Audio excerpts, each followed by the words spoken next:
अपने लोगों को हाईकोर्ट भेज के उस पर रोक लगवा दी। फिर हाईकोर्ट में फिर हमारे लोग लड़े तो उन्होंने कहा दोबारा लिस्ट जारी करो, इनको अधिकार मिलना चाहिए।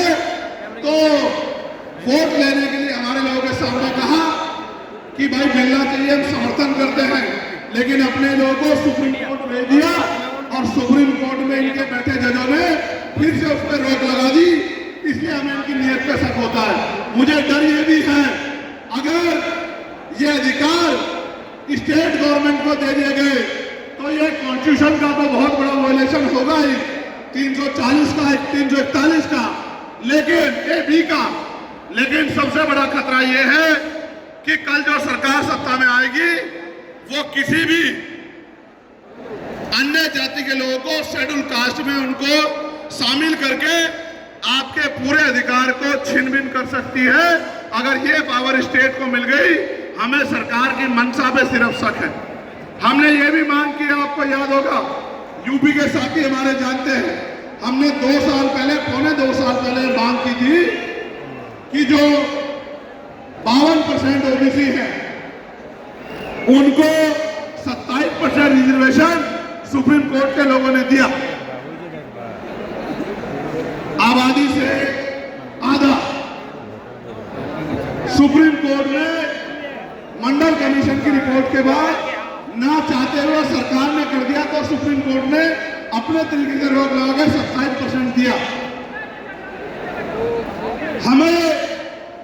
हमने मांग की पौने 2 साल पहले यूपी में, गोरखपुर में पीसी करके कि ओबीसी की आबादी तो 52% ही है, तो 15%, 27% से अलग 15% आरक्षण की व्यवस्था अलग से अति पिछड़ी जातियों को करानी चाहिए। मांग हमने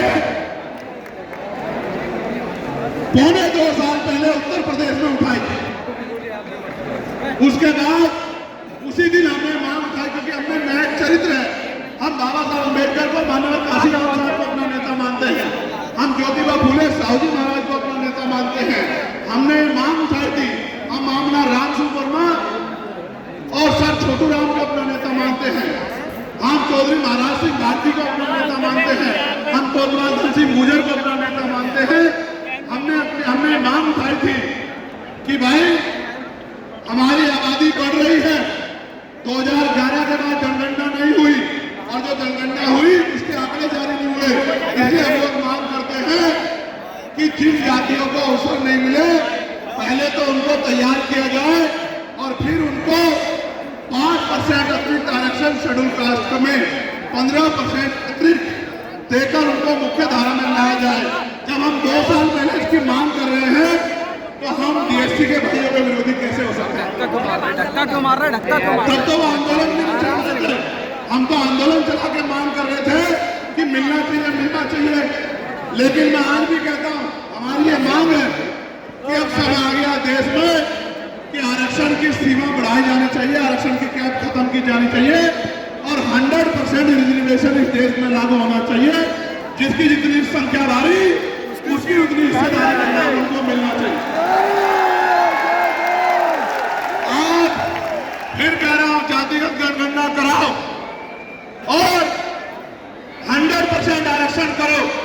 मैं तो स्वर्ण जातियों का सबसे बड़ा हितैषी हूं, उनको 10% आरक्षण क्यों दे रहे हो?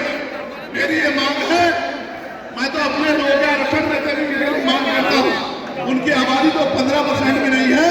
मैं ये कहता हूं कि उनका अलग से ब्लॉक बना के उनको 20% आरक्षण सरकार को देना चाहिए और 80% आरक्षण को SC, ST, OBC के लिए फ्री कर देना चाहिए।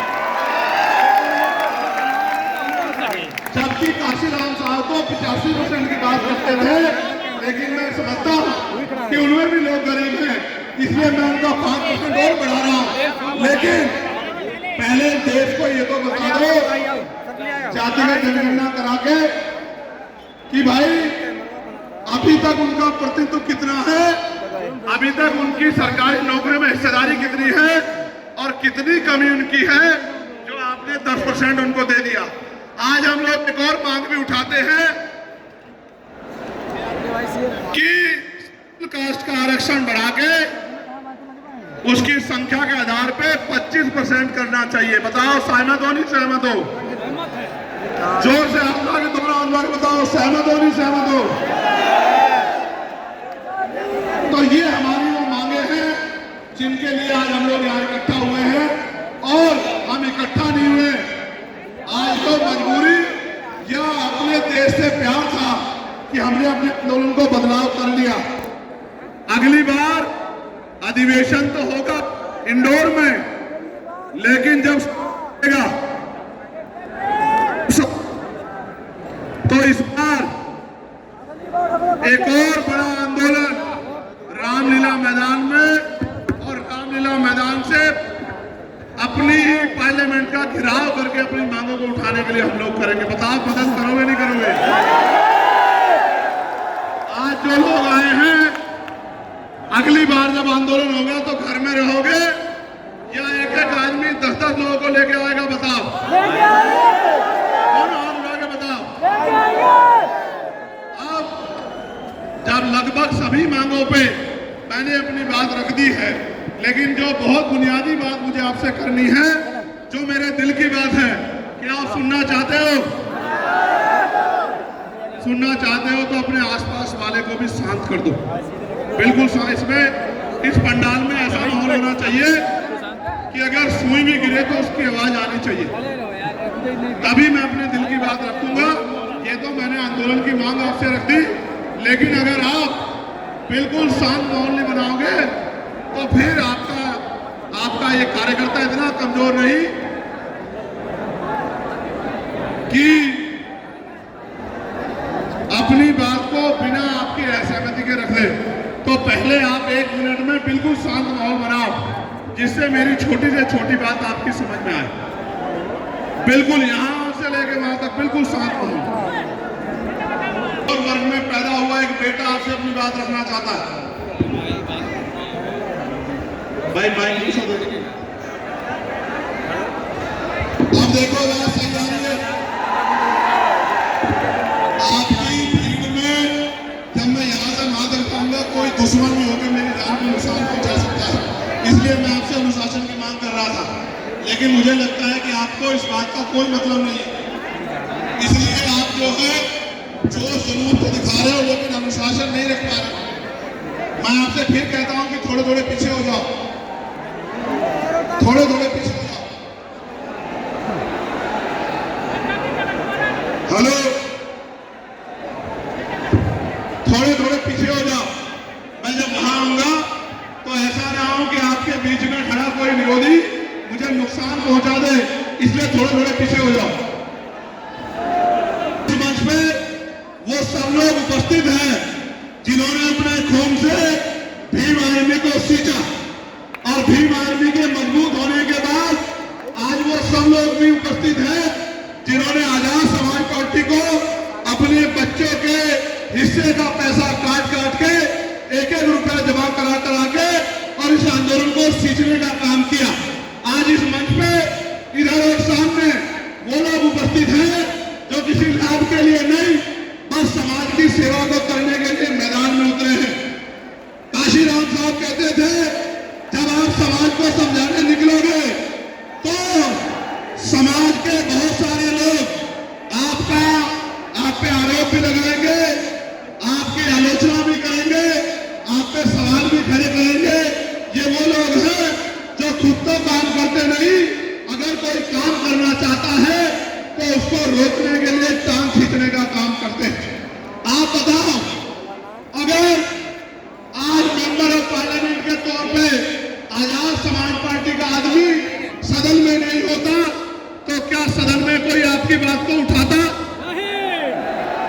क्या सदन से कोई आपके हितों के लिए आवाज उठाता? नहीं। आज आपकी हैसियत भारतीय राजनीति में मजबूत है।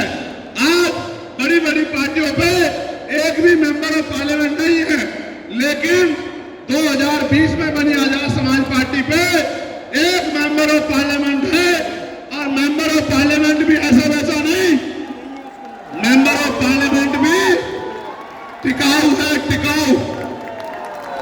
बताओ पार्लियामेंट में सुनते हो नहीं सुनते हो? मुझे जब मैं विदेश के विदेश से आया तो मैंने महसूस किया विदेश की जिंदगी अच्छी है। हमारे लोग कब तक विदेश की तरफ भागते रहेंगे? हमें ऐसा काम करना चाहिए कि भारत की जिंदगी भी, भारत में रहने वाले गरीब, किसान, मजदूर, सभी जातियों के लोगों की जिंदगी भी विदेश में रहने वाले लोगों की जिंदगी जैसी होनी चाहिए। फिर मेरी समझ में आया कि ये ऐसे संभव नहीं है, ये ऐसे संभव है जब हम लोग अपनी राजनीतिक ताकत बनाएंगे और सरकार में बैठ के पॉलिसी बना के अपने लोगों के लिए योजना बना के इस तरह के कानून बनाएंगे, इस तरह के लक्ष्य बनाएंगे, उन लक्ष्य को प्राप्त